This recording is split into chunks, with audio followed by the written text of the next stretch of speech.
আসসালামু আলাইকুম। ভয়ঙ্কর সন্ধ্যা ইউটিউব চ্যানেলে আপনাদের সবাইকে স্বাগত জানাচ্ছি। আমি নিলয় আহমেদ রাকিব। তো আমি এখন আপনাদেরকে যে ঘটনাটি প্রচার করব বা বলবো, সেই ঘটনাটি ঘটেছিল আমাদের গ্রামে। যেহেতু ঘটনাটি আমার নিজের কালেক্ট করা, তো সেক্ষেত্রে আমি সরাসরি ঘটনাতে চলে যাচ্ছি। তো ঘটনাটি ঘটে হচ্ছে কি আমাদের খানখানাপুর যে স্থানটা আছে, খানখানাপুর, এটা হচ্ছে জেলাটা রাজবাড়ী। তো খানখানাপুর ওখানে শুভ এবং শুভঙ্কর নামে দুজন বন্ধু থাকতো এবং দুজন বন্ধু নর্মালি খুব ভালোভাবে দিন পার করতেছিল। তো একজন একজনের সাথে খুব ভালোভাবে মেলামেশা, ঘোরাফেরা সব কিছুই করতেছিল। মানে দেখা যায় যে তারা ছোটোবেলার থেকে একসাথে পড়ালেখা থেকে শুরু করে যা করার তারা দুজনে একসাথেই করে। এই মাঠে খেলা থেকে শুরু করে যেখানে যা কিছু করার তারা দুজনে মিলেই করে, তারা দুই বন্ধুই। তো যথারীতি তারা দুই বন্ধু এভাবে দিনগুলো পার করতেছিল আর আস্তে আস্তে তাদের তো বয়স বাড়তেছিল। যখনই শুভঙ্করের বয়সটা হচ্ছে কি আপনার 18তে চলে আসে, তখনই শুভর বয়সও সেম, কারণ দুজনের বয়সই 18। এখন শুভ আবার কোথা থেকে যেন ঝাড়ফুঁক কার কাছ থেকে যেন শিখছিল। তো সে কি করে, সে হচ্ছে গিয়ে ঝাড়ফুঁক শুরু করে দেয়। ধরেন যে মানুষের হিপনোটাইজ করা, মানুষের ভূতে ধরলে ভূত ছাড়ানো, মানে টুকটাক যা রুকিয়া টুকিয়া যা করা যায় এরকম ধরনের কাজকাম সে করতো। তো এভাবেই তার দিন চলতেছিল। কিন্তু ওই যে শুভ আছে, সে তারে নিষেধ করতো যে দেখ, তোর সব কিছু আছে, তোর বাড়ি আছে, তোর ফ্যামিলি আছে, তোর এত সব কিছু আছে, তারপরেও তোর কেন এই কাজ করা লাগবে? এগুলা করা ভালো না, বাদ দে। আসলে এগুলার ফল কখনো ভালো কিছু বয়ে আনে না। তো শুভঙ্কর তো তার কথা শোনে না। সে তার মতো কয়, আমি এইগুলা করে আমি আসলে অন্যরকম একটা শান্তি পাই, তৃপ্তি পাই। তো শুভ দেখা যায় যে তারে নিষেধ করলে সে নিষেধ শোনেই না, শোনেই না, শোনেই না। তো যথারীতি শুভর কাজ হচ্ছে নিষেধ করা, আর তার কাজ হচ্ছে বেশি করে এই কাজে আগ্রহ দেখানো। তো এরকমভাবে সে মানুষের দেখা যায় কারো ভূতে ধরছে, কারো কোনো কিছু ধরছে, কিন্তু নিম্ন কাজ, যেটা সবথেকে ছোট কাজ, সেই কাজটাই আর কি সে করতো। তো এভাবে দিন চলতেছিল। আসলে শুভঙ্করের বাড়ি থেকে ওইভাবে পছন্দ করতো না সে কবিরাজির ভিতরে যাক বা ঝাড়ফুঁক বা ওঝা টাইপের কোনো কিছু হোক, কারণ তার বাবা হচ্ছে গিয়ে ভালো একটা ব্যবসা করতো খানখানাপুর বাজারে। যেহেতু তার বাবা ভালো একটা ব্যবসা করতো, তো সেহেতু সে কখনোই চাইবে না যে তার সন্তান তান্ত্রিক বা এরকম কিছু একটা হোক। তো যাই হোক, এইভাবে দিনগুলো পার করতেছিল। হঠাৎ করে কি হয়, সে তার বাবা নিষেধ করে শুভঙ্করকে যে এরকম বাবা এরকম কোনো কিছু করিস না, তারপরেও সে কি করে এরকম ঝাড়ফুঁক করতেই থাকে। তো একটা পর্যায়ে কি হয়, তার বাবা তাকে একদিন খুব খুব মারধর করে, খুব মারধর করে এই বিষয়টা নিয়ে যে তোরে আমি নিষেধ করছি যে এইসব কোনো কিছু করার দরকার নেই, তারপরে তুমি কেন এইগুলো করতেছো? তো শুভঙ্করও তার বাবার সাথে অনেক কথা কাটাকাটি হয়। এক পর্যায়ে সে রাগ করে বাড়ি থেকে বের হয়ে আসে। তো তার বাবা জানে যে যথারীতি যদি সে বের হয়ে আসে, দেখা যাবে যে দিন শেষে যায় সেই শুভর কাছে চলে গেছে। ঠিক আছে, এটা জানে। তো তারাও আর গুরুত্ব দেয় না যে আপাতত তো রেগে আছি, রাগটা একটু কমুক, তারপরে ছেলেকে যেয়ে নিয়ে আসবানি। তো শুভঙ্কর আসে শুভর কাছে, আইসা সেরে বলে যে ভাই আমি আর এখানে থাকবো না। তো শুভ বলে যে কি হয়েছে তোর, তুই এখানে থাকবি না মানে কই যাবি তুই?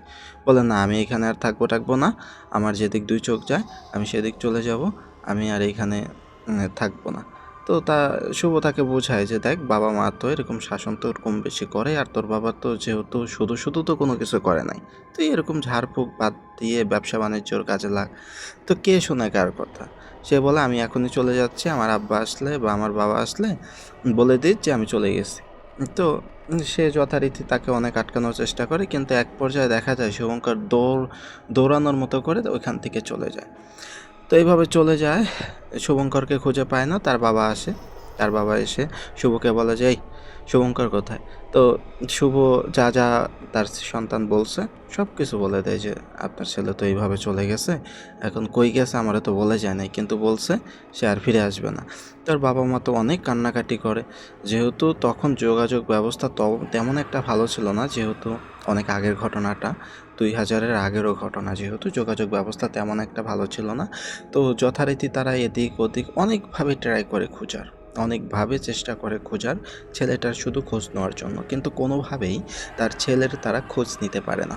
তো একটা পর্যায়ে দেখা যায় কি, তারা খুঁজতে আছে, অমুক কবিরাজ, অমুক তান্ত্রিক এভাবে তারা খুঁজতেই আছে, কিন্তু কোনোভাবেই তার ছেলের সন্ধানটা তারা পায় না। তো এভাবে তার বাবা টেনশনে, চিন্তায়, রোগে আক্রান্ত হয়ে তিনি মারা যান। তিনি মারা যাওয়ার একটা পর্যায়ে দেখা যায় যে তাদের ফ্যামিলি অচল হয়ে পড়ে। যেহেতু শুভঙ্কর ছিল হচ্ছে তার একটা মাত্র সন্তান, যেহেতু সে মারা গেছে, তো তার ফ্যামিলি তো অচল হওয়ারই কথা। তো তার মা আছে, তার মা হচ্ছে গিয়া অনেকই ছেলের জন্য কান্না করতে করতে শেষ। এভাবে দিন যেতে যায়, মাস যেতে যায়, বছর যেতে যায়, এভাবে বছরের পর বছর চলে যেতে থাকে। হঠাৎ করে শুভ একদিন বাজার থেকে আসতেছিল, বাজার থেকে যথারীতি বাজার করে খানখানাপুরের ভিতর দিয়ে বাজার করে আসতেছিল।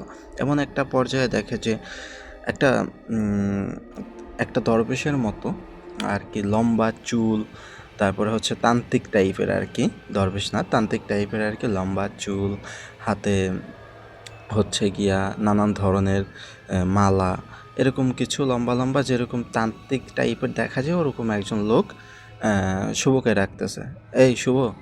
তো শুভ তো কি আমাকে ডাকে, আসলে কি এ ডাকে নাকি? পরে সে কাছে যায়, কাছে গিয়ে তিনি তার হিন্দু যথারীতি অনুযায়ী তাকে প্রণাম জানায়। জানানোর একটা পর্যায়ে বলে যে, কে, আপনাকে ঠিক চিনতে পারলাম না। তখন সে বলে, আমার দিকে একটু ভালো করে তাকাতো। তো সে ভালো করে তাকায়, কিন্তু সে চিনতে পারে না, বলে যে না, আমি তো আপনার ঠিক দেখি নাই বা চিনতে পারি নাই। বলে, তোর একটা বন্ধু ছিল শুভঙ্কর নামে, তোর কি মনে আছে? বলে, হ্যাঁ মনে আছে, সে তো অনেক আগে চলে গেছে, এখানে তো নাই। সে অনেক আগে তার বাবার সাথে রাগ করে চলে গেছে। আমি হচ্ছে গিয়ে সেই শুভঙ্কর। তো যেহেতু এই কথাটা শোনার পরে এতদিন পর তার বন্ধুকে সে ফিরে পাইছে, তার মনের ভিতরে অন্যরকম একটা ভালো লাগা কাজ করে। সে তার বন্ধুকে জড়িয়ে ধরে কান্না করে দেয় আর বলে, বন্ধু তুই চলে গেছিস, তোর বাবা তোর জন্য কত জায়গা খোঁজ নিছে, কত তান্ত্রিকের কাছে গেছে, তারপরেও তোরে খুঁজে পায় নাই। তুই বন্ধু কেন এরকম রাগারাগি করে চলে গেলি? আয় আমার বাড়িতে। তো সে তার সাথে করে তার বাড়িতে নিয়ে যায়। তার বাড়িতে নিয়ে যাওয়ার পরে তো হচ্ছে গিয়া দেখা যায় যে শুভ বিয়ে শাদী করছে। বিয়ে শাদী করার একটা পর্যায়ে হচ্ছে গিয়া তার বাচ্চা কাচ্চা হয়েছে, বাড়িতে সংসার নিয়ে ব্যস্ত। তো শুভঙ্কর সব কিছু দেখে তার ঝুলির ভিতর থেকে একটা পেয়ারা বের করে। পেয়ারা বের করে শুভর যে ছেলে তারে বলে যে, বাবা এদিকে আসো, নাও এটা খাও। তো বলে তার সন্তান, শুভ সন্তান এসে নেয়, হাতে নিয়ে এসে বলে যে শুভঙ্কর বলে, বাবা তুমি পুরোটা খেয়ে ফেলো, হ্যাঁ? বলে, ওকে ঠিক আছে, আমি পুরোটাই খাবো। তো ওইটা শুভ শুধু দেখে মনে মনে খুশি হয় যে আমার বন্ধু। তো যথারীতি বলে যে, আচ্ছা তা বল এতকাল কইছিলি? তো শুভঙ্কর তখন এক এক করে বলা শুরু করে যে, আমি এখান থেকে আমি চলে যাই অনেক দূরে, কিন্তু যে জায়গায় যাই সবাই শুধু সুবিধা নেয়, কেউ ওরকমভাবে কালো জাদু বা তান্ত্রিক বিদ্যা কেউ জানে না, শুধু মুখেই শুধু বলি, তার বাইরে অন্য কিছু না। দেখা যায় আমি তাদের সাথে রয়েছি কিছুদিন, তারা পারিবারিক বা তাদের যত কাজ আছে সেগুলো আমার দিয়ে করায় নাই, কিন্তু কখনোই আমি যেটা শিখতে আইছি সেটা আমাকে শেখায় না। আমি ব্ল্যাক ম্যাজিক অনেক বেশি ভালোবাসি, তুই তো জানোস যে ছোটোকাল থেকে আমি অনেক ব্ল্যাক ম্যাজিক বেশি পছন্দ করি। তো বলে, হ্যাঁ জানি তো। তারপরে আমি যখনই দেখলাম যে আমার এটা দিয়ে কোনো কাজ হবে না, তখন আমি ওইখান থেকে চলে গেলাম সোজা হিমালয় গিয়ে ওইখান থেকে একটা তান্ত্রিক ধরলাম, যার সাথে এত বছর আমি থেকেছি। আমি যা কিছু শেখার তার কাছ থেকে শিখেছি। আমার আরেকটু বিদ্যা বাকি ছিল, কিন্তু তখন শুভ বলে, কিন্তু কি? কিন্তু আমি তার কাছ থেকে ওইটা শিখে আসতে পারি নাই। কেন শিখে আসতে পারস না? না, সে হচ্ছে গিয়ে মারা গেছে, সে মারা গেছে বিদায় আমি তার কাছ থেকে ওইটা শিখে আসতে পারি নাই। তো বলে, আচ্ছা ঠিক আছে, এখন যেহেতু এলাকায় এসোস, বাড়িতে যা, তোর আব্বা মারা গেছে। তো ওর আব্বা মারা যাওয়ার কথা শুনে শুভঙ্কর একটা দীর্ঘশ্বাস ফেলে বলে যে, বাবা মারা গেছে, আচ্ছা ঠিক আছে। বলে যে, বাড়িতে এখন কে আছে? বলে, বাড়িতে তোর মা আছে, চল তোর মা তোরে দেখলে খুব খুশি হবে। তো যথারীতি তার মার কাছে তারে নিয়ে যায়, তার মা ধরে অনেক কান্নাকাটি করে, অনেক কিছু করে। তো যথারীতি এভাবে এখন বলে যে, বাবা এইসব তন্ত্রমন্ত্র বাদ দিয়ে সংসারের কাজ আছে, টুকটাক করে সংসারে কাজ কর, বিয়ে শাদী করায় দিই, এসব কিছু কর। তো তার মা চাচ্ছিল যে সে এইসব প্রফেশনাল থেকে বেরিয়ে এসে সে একটা কিছু করুক, যেহেতু তার বাবা নেই, সে একটা যে কোনো একটা কর্ম বা কাজ করুক। তো এইভাবে চলতেছিল। তো কিন্তু এটা হচ্ছে শুভঙ্করের একটা চাল ছিল। যেহেতু তার কাজটা সে হিমালয়ে যখন ছিল তখন তার কাজটা পরিপূর্ণ বা সম্পূর্ণ হয় নাই। সেই কাজটা সম্পূর্ণ করার জন্য সে হচ্ছে গিয়া এখন এই গ্রামে আসছে। এখন এই গ্রামে আসার একটাই কারণ যে তার হচ্ছে গিয়া একটা নবজাতকের হচ্ছে গিয়া মাথা লাগবে। নবজাতক বলতে হচ্ছে গিয়া এক একটা বাড়ি বা ধরেন একটা হচ্ছে গিয়ে আপনার পরিবার, তার হচ্ছে একটা ছেলে বা একটা মেয়ে, ঠিক আছে, তার হচ্ছে গিয়ে মাথা লাগবে এই মন্ত্রটা করতে। সে একটা পিশাচ ডাকবে, যেই পিশাচকে ডাকতে বা যে রিচুয়াল আছে তাকে ডাকার যে মাধ্যম আছে এই মাধ্যমটা হচ্ছে গিয়ে শুধু একটা কাটা মাথা। এখন একটা কাটা মাথা যে তার লাগবে এটা জোগাড় করার জন্য সেই গ্রামে আসছে। এখন একটা শিশু হচ্ছে তার সবথেকে বেশি প্রয়োজন। এখানে হচ্ছে গিয়া ও একটা চাল করছিল, শুভঙ্কর একটা চাল করছিল যেটা হচ্ছে গিয়ে ওই যে শুভর যে ছেলেটার সাথে সে দেখা করছিল তখন তাকে একটা পেয়ারা খেতে দিছিল। আসলে এই পেয়ারাটার রিয়াকশন হচ্ছে গিয়া সে যখন এটা খাবে, খাওয়ার পরে আস্তে আস্তে তার ভিতরে সব কিছু পচা শুরু করবে, আস্তে আস্তে সে মারা যাবে। এটা হচ্ছে সব থেকে বড় কথা, ঠিক আছে। তো সে এইভাবে প্ল্যান করতেছিল, প্ল্যান করে রাখছিল। তো পেয়ারাটা যেহেতু সম্পূর্ণ খেয়ে ফেলছে, এদিক দিয়ে এত শুভর বাড়ি কান্নাকাটি লেগে গেছে যে কিরে আমার ছেলের কি হলো, খুব পেটে ব্যথা আর সাথে রক্তবমি, দুইটা একসাথে করতে থাকে। পেটে ব্যথা প্লাস রক্তবমি, দুইটা একসাথে, রক্তবমি পেটে ব্যথা এভাবে চলতে আসে। এত কিছু করে কোনোভাবেই ঠিক হয় না। তো এত কিছু করে কোনোভাবেই ঠিক হয় না, তখন কি করে আপনার শুভ হচ্ছে গিয়া রাজবাড়িতে আসে। রাজবাড়িতে হচ্ছে গিয়া তখনকার একটা তান্ত্রিক ছিল, তার কাছে যায়, যে বলে যে বাবা আমি ডাক্তার দেখায় অনেকভাবে চেষ্টা করতেছি কিন্তু আমার ছেলের তো কোনোভাবেই কোনো কিছু হচ্ছে না। এখন আপনি যদি কিছু একটা পারেন বা করেন তাহলে হয়। তো সে তার ছেলেকে দেখে সে চমকে ওঠে, কয়, এ রে, তোমার ছেলেকে তুমি কি খাইতে দিছো? বলে, কই বাবা কিছু না, ও নর্মালি যা খায় তাই। কয়, না না না, তুমি মনে করে দেখো যে তোমার ছেলেকে কেউ কি কোনো কিছু খেতে দিছে কি না। বলে যে সে অনেক ভাবে, শুভ ভেবে তখন বলে, হ্যাঁ আমার বন্ধু আইছে অনেক দিন পরে, এইভাবে বিস্তারিত খুলে বলে তখন আসছিল, সে একটা পেয়ারা দিছিল, ওই পেয়ারাটাই আমার ছেলে খাইছিল আর কি, এটাই। কয়, হাই হাই তুমি করছো কি? এই পেয়ারার ভিতরে তো যত ঝামেলা যত কিছু, এই পেয়ারা তুমি ওরে কেন খাইছো? তুমি জানো এটা খাওয়ানোর পর কি হচ্ছে? ওর ভিতরে যা আছে অলরেডি সব কিছু পচা শুরু করে দিয়েছে। এখন যত যত তাড়াতাড়ি ওর ট্রিটমেন্ট না করব তত আস্তে আস্তে অবস্থা খারাপ হয়ে যাবে। যাও তোমরা একটু গরম পানি আনো। তো তারা গরম পানির ম্যানেজ করে, গরম পানি এনে সেটা একটা রিচুয়ালের মাধ্যমে তাকে খাইয়ে দেয়। খাইয়ে দেওয়ার সাথে সাথে দেখা যায় যে তার পেটের ভিতর থেকে কালো কালো দলা দলা কি যেন বের হতে থাকে শুধু। এইগুলা দেখে যারা এই দৃশ্যগুলা দেখতেছিল যে ওই বাচ্চার পেটের থেকে এগুলা বের হতেছিল বমির মাধ্যমে, সবাই নগদে সেখানে বমি করে দেয়। এত বাজে গন্ধ যেটা বলারও বাইরে। যেহেতু তারা সবাই বমি টমি করে দেয়, পরে বলে যাক সব কিছু বিপদ কেটে দিয়েছে।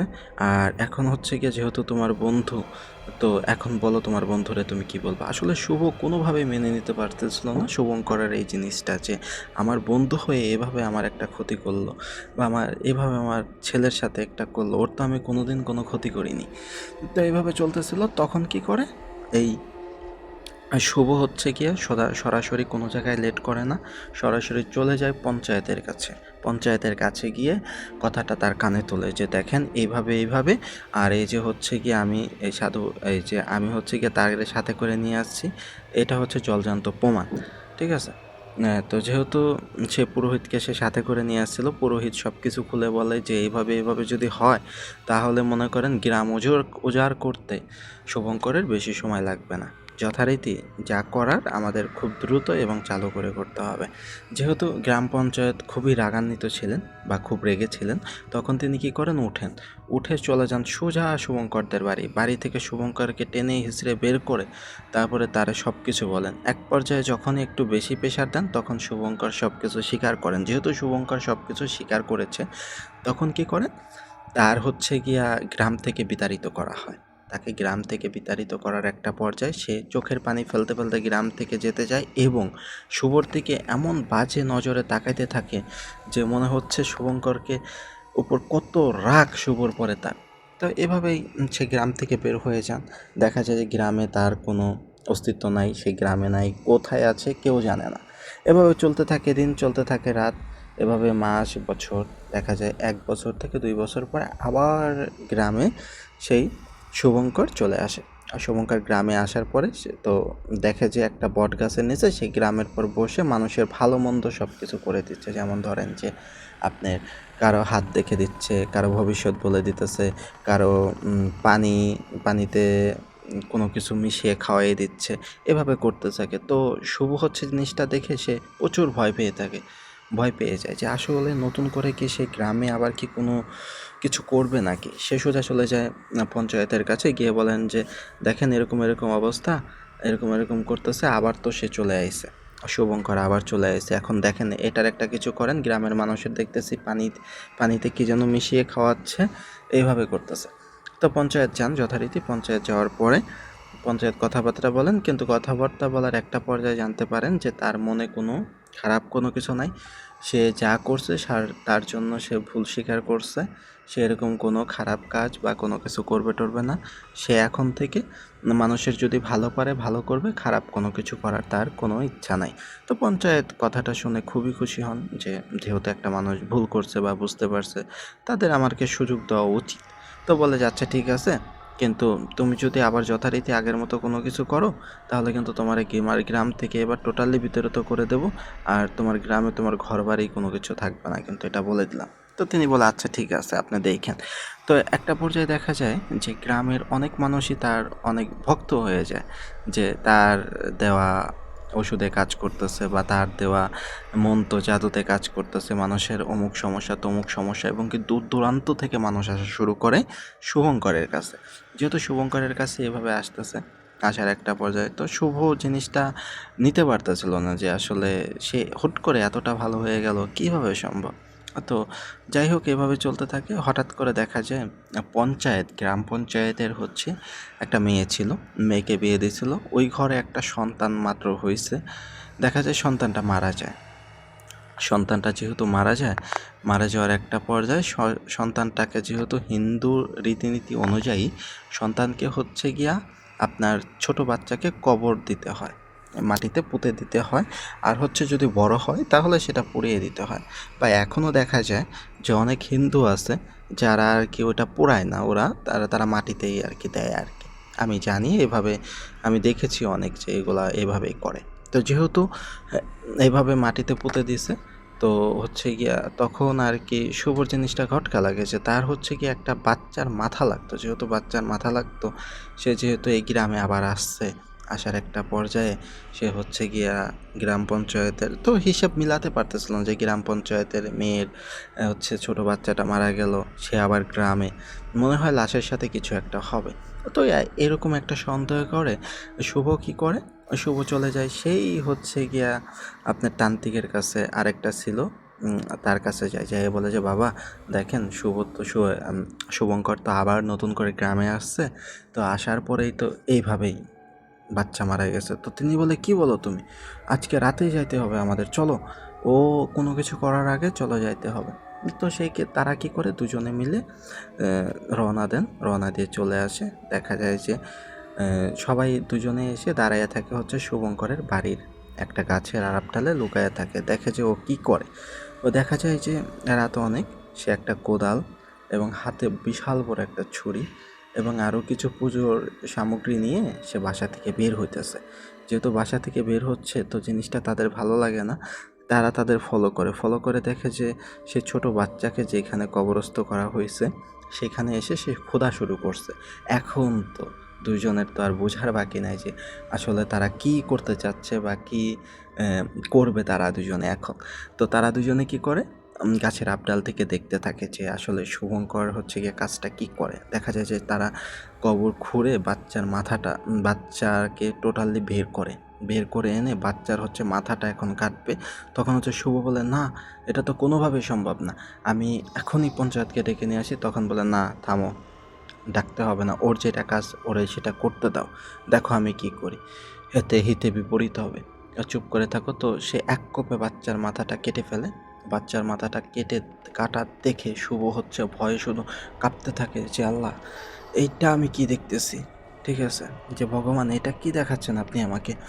তো এমন একটা পর্যায়ে কি হয়, তো ওইখান থেকে শুভঙ্কর মাথাটা নিয়ে চলে যায়। চলে যাওয়ার একটা পর্যায়ে সে একটা ঝোড়ের সাইডে বসে সে গণ্ডি কাটে। গণ্ডি কেটে সে হচ্ছে পূজার সামগ্রী যেগুলো আছে সেগুলো হচ্ছে এক এক করে রাখতে থাকেন। যেরকম অনেক আইটেম থাকে, যেরকম মাংস, কিছু মাংস, কাঁচা মাংস, তারপরে আরও বিভিন্ন ধরনের ফুল, বিভিন্ন ধরনের আরও জিনিসপত্র, হাড্ডি, হাড়, মাথার খুলি, তারপরে হচ্ছে ওই যে বাচ্চার কাটা মাথা, এটা সামনে রেখে সে রিচুয়াল শুরু করে।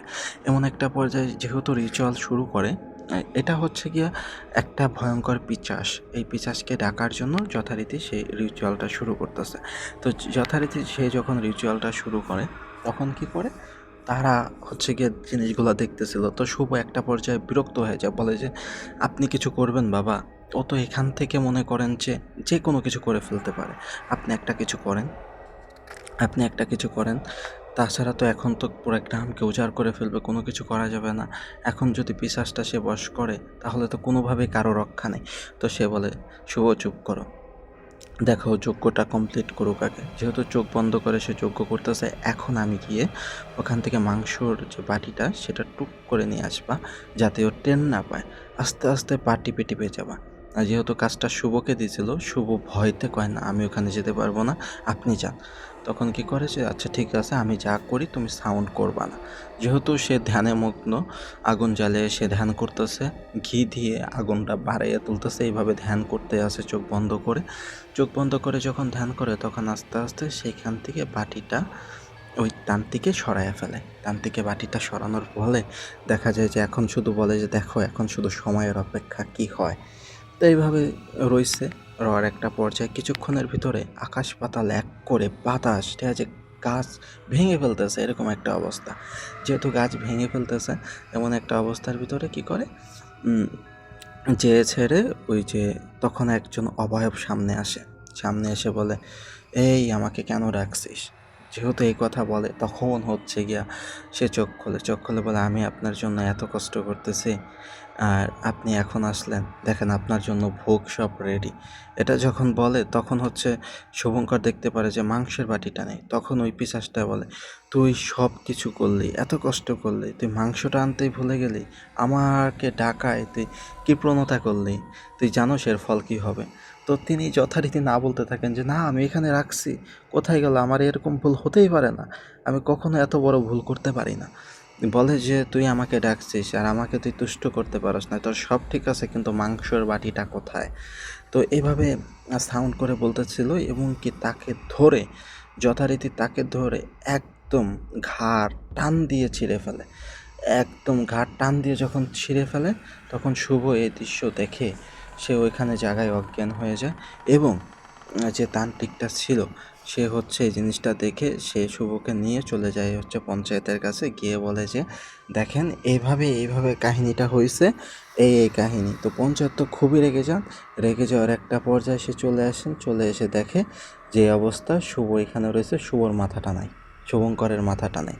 শুভঙ্করের মাথাটা কই গেল, কেউ তার মাথাটা আজ পর্যন্ত কেউ তার মাথাটা খুঁজে পায় নাই। ওখানে অনেক খুঁজছে, অনেক ঝোপ ঝাপটা সব জায়গা খুঁজছে, মাথা খুঁজে পায় না। কিন্তু ওখানে দেখা যায় যে ছোট যে বাচ্চা, ওই বাচ্চাটার মাথা আছে। যেহেতু পঞ্চায়েত এই জিনিসটা দেখে খুবই ভেঙে পড়েন, সে কান্নায় ভেঙে একটা পর্যায়ে সে সব কিছু নিজে হাতে শেষ করেন। সে লাশ দুটোকে পুড়ায় ফেলেন আগুনে। পোড়ানোর একটা পর্যায়ে সে যথারীতি আবার আগের মতো হয়ে যান। আসলে হচ্ছে গিয়া ঘটনাটার কারণটা এটাই যে একটা মানুষ চাইলে যে ব্ল্যাক ম্যাজিক করবে, অনেক টাকা ইনকাম করবে, অনেক কিছু করবে, আসলে এটা ঠিক না, এটা আসলে ভুল। কারণ হচ্ছে গিয়া ব্ল্যাক ম্যাজিক কখনোই ভালো কিছু বয়ে আনে না জীবনের। অনেকটা সময় যারা ব্ল্যাক ম্যাজিক করছে আমি জিনিসগুলা দেখছি, কারণ আমাদের হচ্ছে জেলা রাজবাড়ি, অনেক আগের থেকেই বা অনেক কাছ থেকেই ব্ল্যাক ম্যাজিক দেখা আমার। আর ব্ল্যাক ম্যাজিকের আমার আশেপাশে অনেকেই আর কি করে। তো এখান থেকে আমি দেখছি, যেহেতু এটা গ্রাম এলাকা, গ্রাম এলাকায় হচ্ছে ব্ল্যাক ম্যাজিকের প্রবণতাটা অনেক বেশি। আস্তে আস্তে আমার ইউটিউব চ্যানেলে আরও ঘটনা আসতে থাকবে, যেহেতু আমি নতুন। অবশ্যই আপনাদের সাপোর্টটা দরকার, আমার সাপোর্ট করবেন এবং কি চ্যানেলটা সাবস্ক্রাইব করে দিবেন। আমরা প্রতিনিয়ত ঘটনা প্রচার করার চেষ্টা করব আপনাদের উৎসাহিত পেলে। ধন্যবাদ, ভালো থাকবেন। যেহেতু প্রথম ভিডিও, ভুল ত্রুটি হলে ক্ষমা সুন্দর দৃষ্টিতে দেখবেন। ধন্যবাদ, আসসালামু আলাইকুম।